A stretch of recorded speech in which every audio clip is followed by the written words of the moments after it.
Prakash institute of computer education में आपका स्वागत है। इस सेशन में हम जानकारी लेंगे जीएसटी के बारे में, अर्थात गुड्स एंड सर्विसेज टैक्स के बारे में।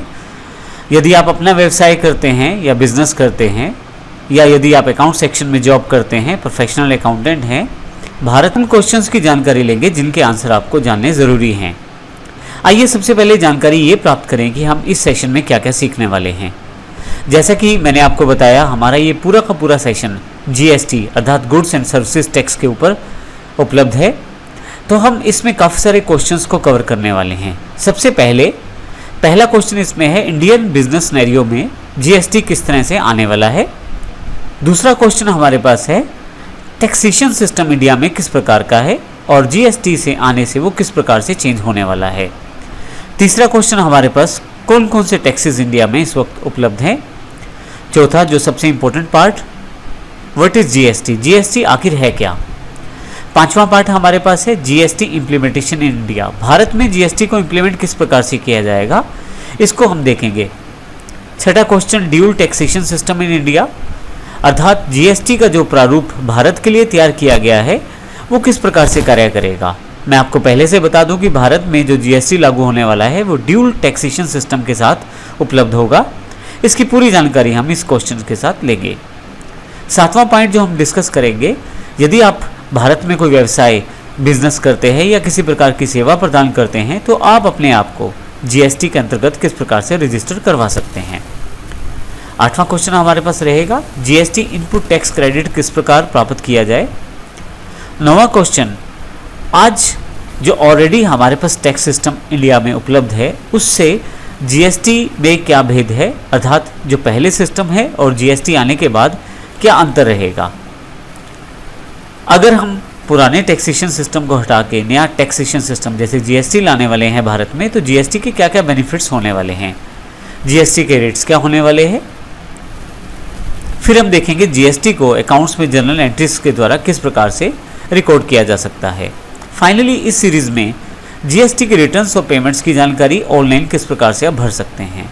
तो आइए शुरू करते हैं इस सेशन को, जो हमारे पास सबसे पहले पॉइंट से शुरुआत करेंगे, जो कि इंडियन बिजनेस सिनेरियो के अंतर्गत रहेगा। इससे पहले कि मैं जीएसटी सेशन को शुरू करूं, आपको पहले से बता दूं कि हम समय समय पर जीएसटी जिस प्रकार से लागू होगा भारत में, उसके अंतर्गत काफ़ी सारे एग्जाम्पल्स और काफ़ी सारे क्वेश्चंस के आंसर आपको इसी चैनल पर देने वाले हैं। तो यदि आपने इस चैनल को सब्सक्राइब नहीं किया है तो अवश्य सब्सक्राइब कर लें, ताकि जीएसटी के जितने भी एग्जाम्पल्स हम लाने वाले हैं वो सभी आपको जानकारी के साथ उपलब्ध होते रहें। तो आइए शुरू करते हैं।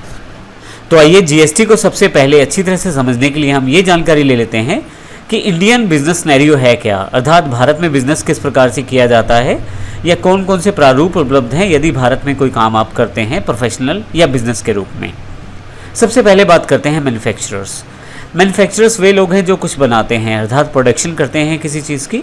यदि आप मैन्युफैक्चरिंग लाइन से हैं तो आप इस कैटेगरी के अंतर्गत आते हैं। दूसरे हमारे पास बिजनेस सिनेरियो में ट्रेडर्स हैं। वे व्यक्ति या संस्थाएं जो ट्रेडिंग करती हैं गुड्स की, अर्थात एक जगह से खरीद कर दूसरी जगह बेच देती हैं, उन्हें ट्रेडर्स कहा जाता है। इसी तरह से यदि आप सर्विस प्रोवाइडर हैं, अर्थात यदि डॉक्टर, लॉयर, टीचर्स या इत्यादि किसी प्रकार की वस्तु को बेचते या खरीदते नहीं, वो सर्विस प्रोवाइडर्स कहलाते हैं। जैसे डॉक्टर्स अपनी सेवाएं प्रदान करते हैं, वकील और टीचर्स अपनी सेवाएं प्रदान करते हैं। तो तीन मुख्य प्रारूप हैं बिजनेस के भारत में, मैन्युफैक्चरर्स, ट्रेडर्स और सर्विस प्रोवाइडर्स।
अब भारत में यदि आप किसी भी बिजनेस सिनेरियो से जुड़े हैं, चाहे आप मैन्युफैक्चरर हैं, चाहे आप ट्रेडर्स हैं या आप सर्विस प्रोवाइडर हैं, आप किसी भी सेगमेंट से हों, आपको टैक्स देना पड़ता है।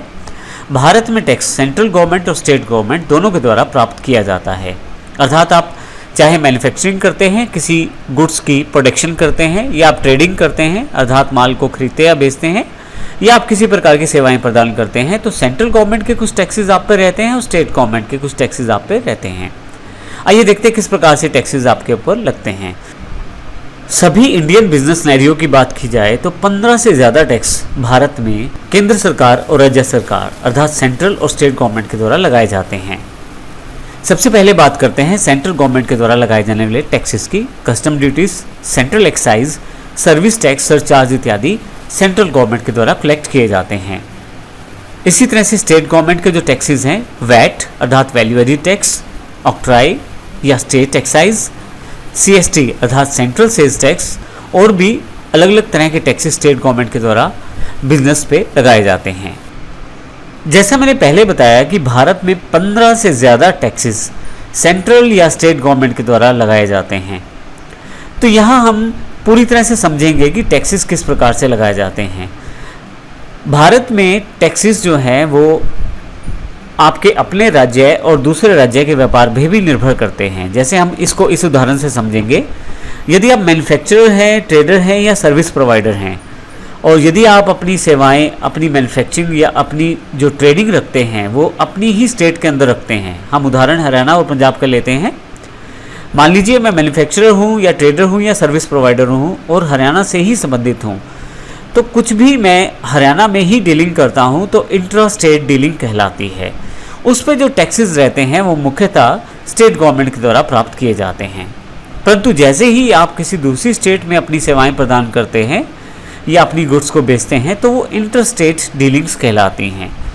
जैसे कि आप यदि कोई गुड्स बनाते हैं या डीलिंग या आप ट्रेडिंग करते हैं या आप सर्विस प्रोवाइड करते हैं हरियाणा से दूसरी स्टेट, उदाहरण के लिए पंजाब में, तो ये इसे इंटर स्टेट डीलिंग कहा जाएगा। ऐसे केस में आप पे अलग तरह के टैक्सेस लगाए जाते हैं। तो इसका अर्थ ये हुआ कि यदि आप अपने राज्य में कारोबार करते हैं तो उसको इंटर स्टेट डीलिंग्स कहेंगे और आपके अपने राज्य के कारोबार के अकॉर्डिंग ही टैक्स लगेगा। परंतु जैसे ही आप एक राज्य से निकलकर दूसरे राज्य की तरफ जाते हैं और वहाँ पे कुछ बेचते, खरीदते या कोई सेवा प्रदान करते हैं तो वो इंटरस्टेट डीलिंग्स मानी जाएंगी और उस पर अलग तरह के टैक्सेस निर्भर करेंगे। हम क्योंकि सारी की सारी जानकारी इस पूरे सेशन में लेने वाले हैं तो इन छोटे छोटे पॉइंट से मिलकर लास्ट में जो एग्जाम्पल रहेगा प्रैक्टिकल, वो आप अच्छी तरह से क्लियर कर पाएंगे। इसलिए हमारा यहाँ पे ये जानकारी देना आवश्यक है और इसे अच्छी तरह से आप देखिए ज़रूर। अब इसका अर्थ ये हुआ कि हम यहाँ पे मुख्यतः दो तरह से कारोबार करने वाले हैं। इंट्रा स्टेट अपनी स्टेट में, हरियाणा में ही, इंटर स्टेट दूसरी स्टेट में जैसे पंजाब, यूपी या हिमाचल में। तो इस तरह से आपके ऊपर सेंट्रल गवर्नमेंट के टैक्सेस लगाए जाएंगे, कुछ स्टेट गवर्नमेंट के टैक्सेस लगाए जाएंगे। हम इनकी जानकारी भी आने वाले सेशन में लेंगे, लेकिन मुख्यतः टैक्सेस इसी आधार पर निर्भर करेगा कि आप कहाँ अपनी डीलिंग करते हैं, अपने राज्य या दूसरे राज्य में। तो इस सेशन में हमने देखा, पहले 3 पॉइंट हमने कवर किए यहाँ पे, जिसमें सबसे पहले हमने देखा इंडियन बिजनेस सिनेरियो क्या है, टैक्सेशन सिस्टम क्या है और टैक्सेस कौन कौन से हैं। आने वाले सेशन में हम GST की जानकारी लेंगे। GST जब भारत में इम्प्लीमेंट किया जाएगा तो किस तरह से इम्प्लीमेंट होगा इसकी जानकारी लेंगे, और इसके अतिरिक्त बाकी चीज़ों की जानकारी भी हम आने वाले सेशन में लेंगे। लेकिन अगले सेशन में जाने से पहले मैं आपको बता दूं कि हमारे पास यहाँ GST की स्पेशल सीरीज़ है अकाउंट से रिलेटेड। तो हम यहाँ पे समय समय पर बहुत सारे एग्जाम्पल GST के प्रैक्टिकल रूप में आपके सामने लेकर आने वाले हैं। तो यदि आपने हमारे चैनल को सब्सक्राइब नहीं किया है तो इसे अवश्य सब्सक्राइब कर लीजिए, ताकि नए सभी वीडियोज़ आपको मिल जाएँ जो GST से रिलेटेड है। और साथ ही अगर आपको ये वीडियो अच्छा लगता है तो शेयर और लाइक अवश्य करें। धन्यवाद।